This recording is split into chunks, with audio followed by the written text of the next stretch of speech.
OK, bonjour. Aujourd'hui, on va regarder comment faire des plans, des dessins techniques à partir d'une pièce qui a été modélisée en trois dimensions, en 3D. Donc, on commence avec, on clique sur le bouton Conception ici. On va aller chercher Dessin, dessin de la conception.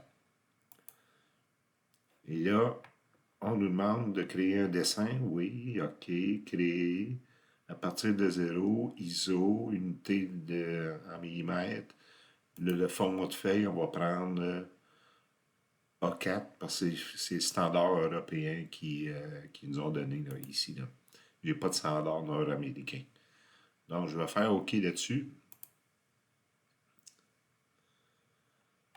Là, ça va prendre un petit temps, là, le temps qui fait son setup.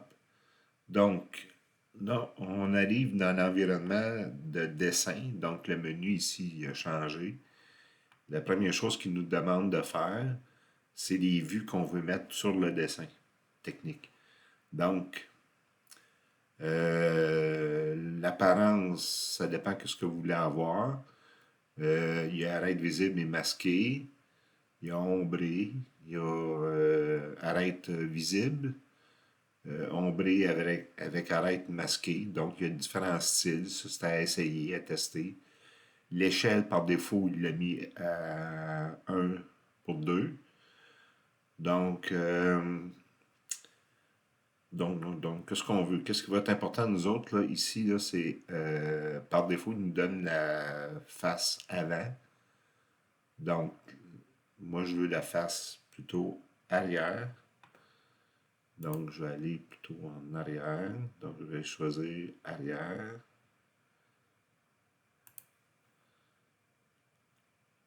Je vais le déposer ici. Après ça, je vais aller chercher ma vue de gauche. La vue de gauche. Vue de gauche.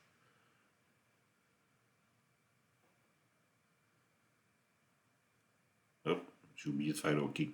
Entre chaque, entre chaque, il faut faire OK. Donc, je vais annuler. Je vais revenir en arrière. OK, ça ne fonctionne pas. Donc, j'ai perdu, dans le fond, mes vues. C'est pas grave. On va ici cliquer sur Vue de base et on va retrouver notre menu, le même menu qu'on avait ici tantôt. Donc, j'ai dit que je voulais la vue arrière. Donc, je la dépose. Je fais OK. Je veux la vue avant, c'est-à-dire gauche, j'avais dit tantôt. Donc, la vue de gauche. La vue de droite ou la vue de gauche? Vue de droite, je pense. Vue de droite, non, ça ne fonctionne pas. Vue de gauche. Donc, ma vue de gauche. Je fais OK là-dessus. J'insère une autre vue. La vue du dessus.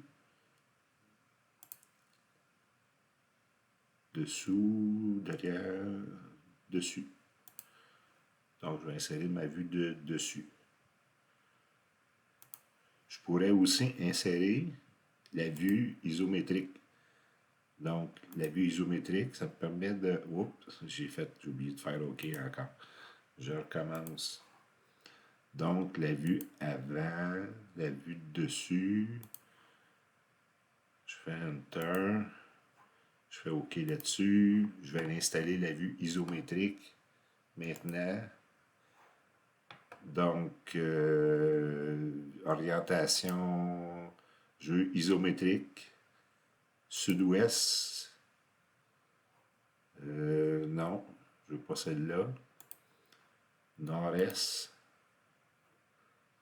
Donc, je vais mettre la vue nord-est, comme ça ici, dans le coin.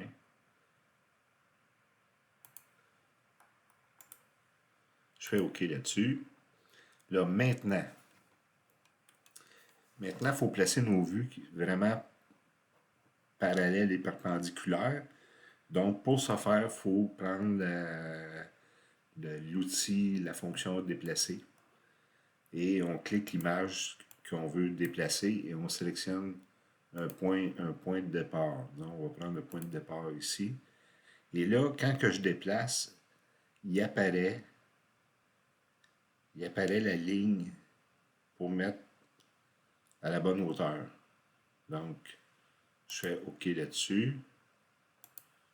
Ma vue verticale, je vais faire la même chose.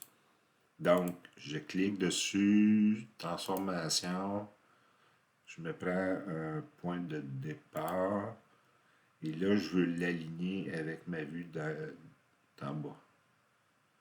Donc, c'est un petit peu difficile. Je vais cliquer ici.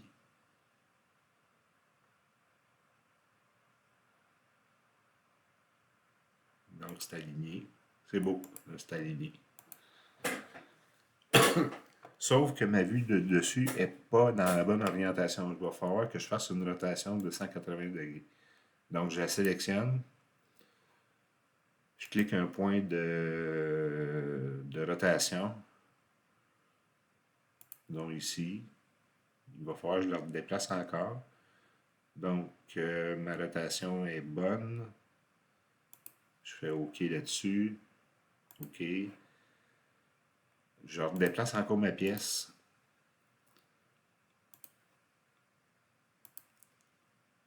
Ce coup-là, je vais aller l'aligner encore. Et c'est parfait. Donc, mes vues sont bien représentées présentement.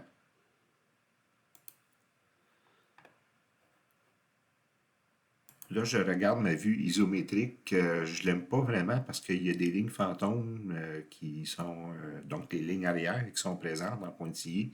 Je ne veux pas cette façon-là là, d'afficher. Donc, ce que je vais faire, c'est que je vais aller rechercher ma vue ici. Oups, ça ne fonctionne pas. Faire annuler, je vais recommencer. Je vais aller chercher ma vue.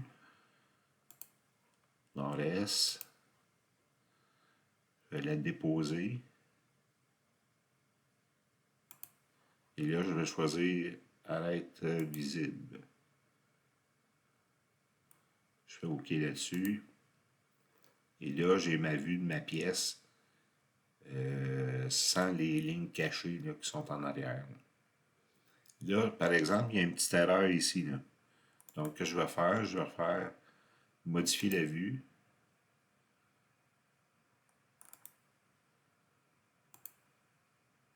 Non, elle ne veut pas. Il faut que je recommence de zéro. Donc, je reprends. Je veux arrêt visible et masqué, ombré, ombre avec arrêt masqué. Je vais essayer ça. Je vais essayer ça. Je vais chercher ma vue nord-est. Donc, je l'amène ici. Je fais OK. Non, c'est vraiment pas ça. Donc, je vais l'effacer. Je vais effacer ces vues-là. Je vais conserver ma vue qui est ici, présentement. Je vais la placer un petit peu mieux. Et là, c'est sûr que là, je n'ai pas centré là, sur ma feuille. Là, mais normalement, il faudrait tout centrer comme il faut là, sur la feuille. Donc, j'ai fait une petite pause et j'ai placé mes vues comme il faut sur ma feuille. Donc, la prochaine étape, on est rendu à mettre des cotes sur les pièces, sur les dessins. Donc, première chose qui est importante sur un dessin technique, il faut toujours mettre les lignes de centre de tous les trous et les cylindres qui sont apparents. Donc, ça, c'est la règle de l'art, ça. Donc, je vais vous montrer, on clique dessus tout simplement, on vient sélectionner le plus grand cercle et ça nous met nos lignes d'axe sur nos trous. Ici, on ne peut pas mettre de cote sur cette figure-là. Là. Bon, donc ici, là, il va falloir que je passe, j'utilise la traite d'axe, OK, et je sélectionne les deux axes de chaque côté. Une fois qu'on a sélectionné, ça fait notre trait au centre. On fait OK là-dessus. Si je clique sur la barre, je vais pouvoir l'étirer un petit peu jusqu'à temps que je puisse voir vraiment le pointillé là, qui est normal avec une ligne d'axe. Donc, encore ici, une ligne d'axe. Donc, je vais sélectionner ça, ça. Ma ligne d'axe est au centre. Elle n'est pas assez longue ici. Donc, je fais OK là-dessus. Je clique ma ligne et je l'étire un petit peu ma ligne d'axe. Donc, ça, c'est pour les lignes d'axe. Pour les diamètres, côté des diamètres, côté des dimensions. On va commencer par côté des dimensions. Donc, au niveau des cotes, on s'en va sélectionner. Excusez. On sélectionne l'arête qu'on veut coter. Et après ça, on place notre valeur sur le dessin. Je fais OK là-dessus.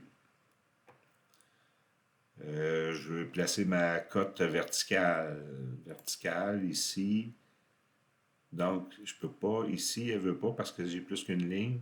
Donc, ce que je vais faire, c'est que je vais aller sélectionner l'extrémité là et mon extrémité ici et je vais tasser. Donc, c'est l'autre façon de faire. OK là-dessus. Maintenant, je vais aller mettre une cote sur mes diamètres ici. Donc, je vais sélectionner cote. Je vais sélectionner mes deux lignes d'axe. J'ai 30. Normalement, ça avait fonctionné la dernière fois. Qu'est-ce que j'avais fait? J'avais fait cote de diamètre.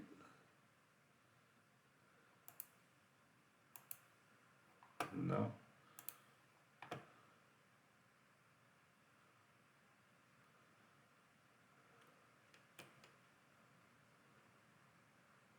Ah oui, c'est ça. Si je choisis diamètre, cote, je sélectionne mon arête ici. Donc, je peux placer ma cote ici. Je vais la placer plus loin.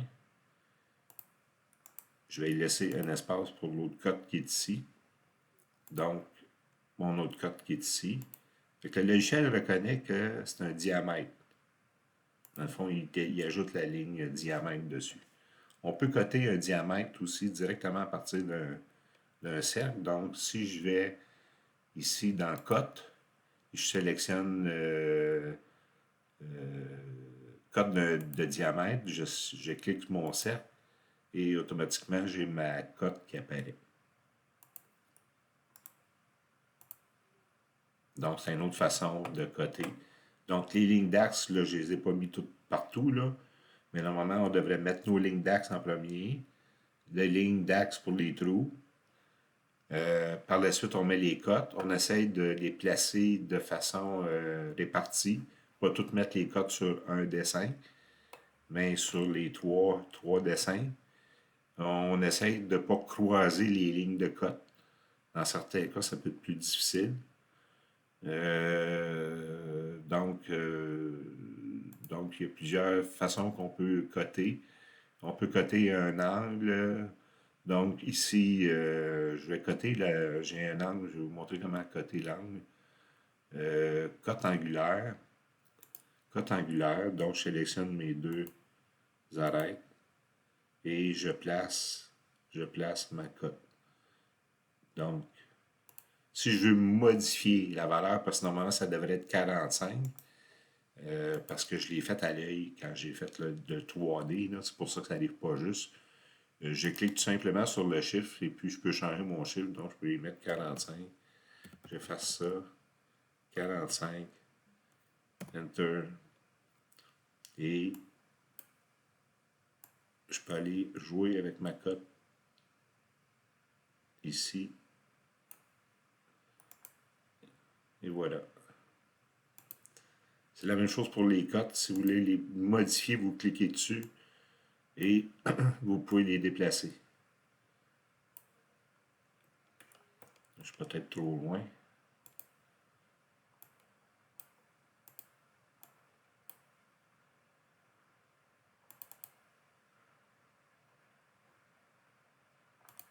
C'est pas ça que je veux faire.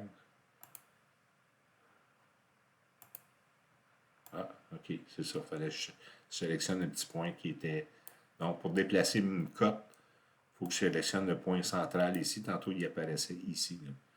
Donc, si je sélectionne celui-là, le point central, il est là. Ça fait bizarre, mais là, je peux déplacer ma cote. Donc, on peut faire plusieurs types de cotes, plusieurs types de vues.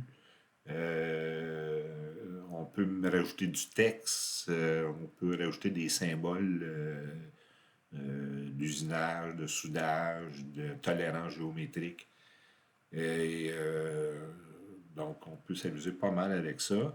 On peut aller sur la cartouche, cliquer 2 fois sur la cartouche et remplir la cartouche de document. Donc, on peut aller rentrer du texte, notre numéro de dessin, 45, disons, Enter, donc la date. On peut aller changer toute l'information qui est dans la cartouche. Et une chose importante aussi que ce que l'on peut faire, c'est qu'on peut exporter le document en format PDF. On pourrait l'exporter en DWG, en CSV, en DXF aussi. Donc, moi, je trouve ça intéressant de pouvoir l'exporter en PDF. Après ça, par la suite, on peut l'imprimer facilement.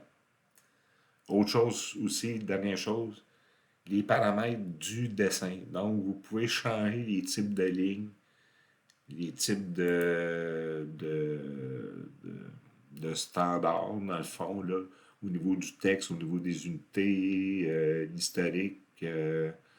On peut les changer, la grosseur des lignes, des, des lignes de cote, les étiquettes, les notes, les esquisses, et ainsi de suite. On peut aller jouer beaucoup avec ça. Puis, il y a aussi des paramètres de la feuille qu'on peut aller modifier. Donc, je pourrais changer mon format de dessin et le mettre plutôt landscape. Donc, j'ai un A4, mais il y a 2 formats A4. Je pourrais choisir ce format-là. Il va le mettre, dans le fond, en format paysage. Et la cartouche aussi, je pourrais aller changer les paramètres de la cartouche. Donc, toutes les vues que j'ai déposées, mes 4 vues sont déposées, sont ici. Là, j'en ai déposé une ou deux de plus parce que je les ai effacées. Ça a été noté quand même, sont encore existantes dans l'arbre de construction. C'est tout. Je vous remercie beaucoup.